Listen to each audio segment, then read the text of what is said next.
Just a quick disclaimer, this channel does not post religious content regularly. I myself am atheist, but of course I look with great sadness to the passing of the Pope and with great solidarity to the Church during this sad moment. On the Monday after Easter Sunday, Jorge Mario Bergoglio, known by most people as Pope Francis, suffered from a stroke and died. Hours prior to his death, he was at the balcony of the Vatican wishing everybody a happy Easter, and all seemed well. It was truly shocking to the world. When the leader of the world's largest religion dies, how does the Catholic Church, with its 1.3 billion followers, maintain itself with a Sede Vacante, with a vacant seat? It has thousands of outposts globally. So, how do they do it? Well, the whole process is deeply rooted in the history of Christianity and its traditions, and the Church follows specific guidelines set out all throughout its history and built over the centuries. When a pope passes away, the Church begins a ritual which has been in place for centuries. The Camerlengo, a rank usually appointed by the Pope to maintain the Church during a period of a sede vacante, which is Latin for a vacant seat, calls the Pope by his baptismal name 3 times. In the absence of a response, he proclaims, "Vere Papa mortus est." The Pope is truly dead. After that, the Camerlengo seals the Pope's room with a ribbon and wax to prevent any looting shall a cardinal wish to do it. He's also the one who destroys the Ring of the Fisherman, which is worn by all popes from the day they're inaugurated until their death. Usually it's destroyed with a hammer, but sometimes they can use shears. The will of the Pope is also maintained by the Camerlengo until it's passed on to the cardinals, and it shall be respected by the Church following his death. 9 days of mourning, which leave the casket open for the public to say goodbyes to the Pope, commence after that. And as per canonical law, anywhere from the 4th to the 6th day after his death, he shall be buried where he wishes. Historically, most popes are buried in the Vatican. Few have chosen to do it outside, but usually it's because of family reasons, ties to land, or even simple humility. Pope Francis, the late pope who has sadly passed away this year, has chosen to be buried outside of the Vatican, in Rome, in the Basilica of St. Mary Major, alongside Honorius III, Nicholas IV, and other popes that have chosen to have that as their final resting spot as well. Besides that, it's also tradition for popes to be buried in a 3-layered coffin made from cypress, lead, and oak. Francis has rejected that coffin and asked for a simple wooden coffin lined with zinc. The night before the funeral, the Pope's coffin is closed after a white veil is placed over his face. Before sealing the casket, the Vatican officials place 2 items inside the coffin.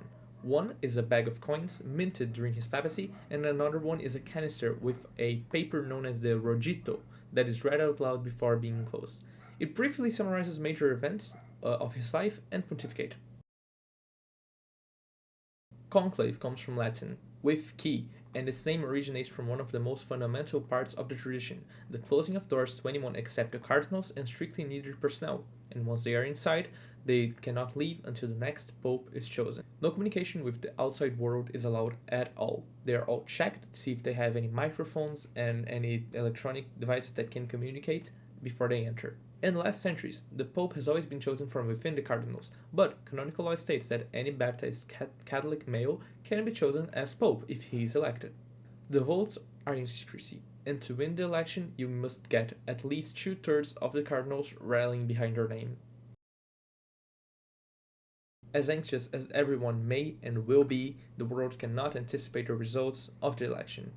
It is only by looking at the chimney that runs from the voting palace to the sky that they can know if a man has been deemed worthy to succeed. During each day that the conclave takes part, the cardinals have 4 distinct moments to vote, 2 in the morning and 2 in the afternoon. After voting, they read the results out loud to themselves. Once that is done, they burn the papers used to vote out of the very same chimney that faces the outside world. That is their only way of communication.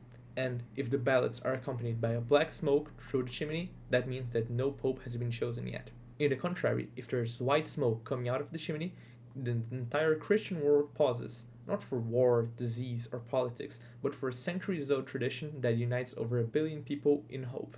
I tell you, we have run into a lot of tourists who come here simply for this conclave, simply to see this, to take part in Mass at St. Peter's Basilica.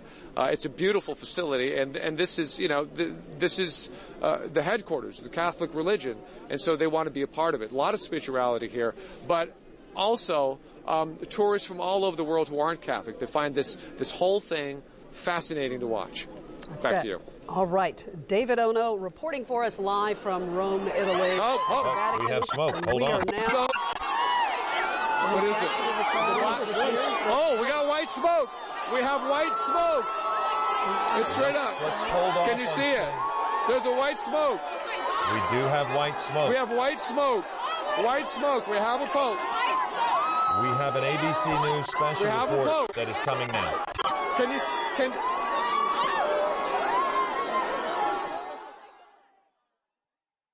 They now know that shortly the proto-deacon will proclaim the famous line, Habemus Papam.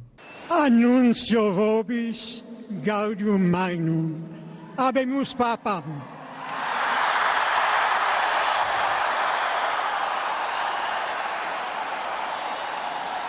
Eminentissimum ac reverentissimum Dominum Georgium Marium, Sancte Romani Ecclesiae Cardinalem Bergoglio, qui sibi nomen imposuit Franciscum. Before his first appearance, the soon-to-be Pope spends his last moments before inauguration in the Room of Tears. That is the place where he places his papal cassock on for the very first time. With his new name ready, he goes outside to be met by the hundreds of thousands of happy people awaiting to meet their new Pope.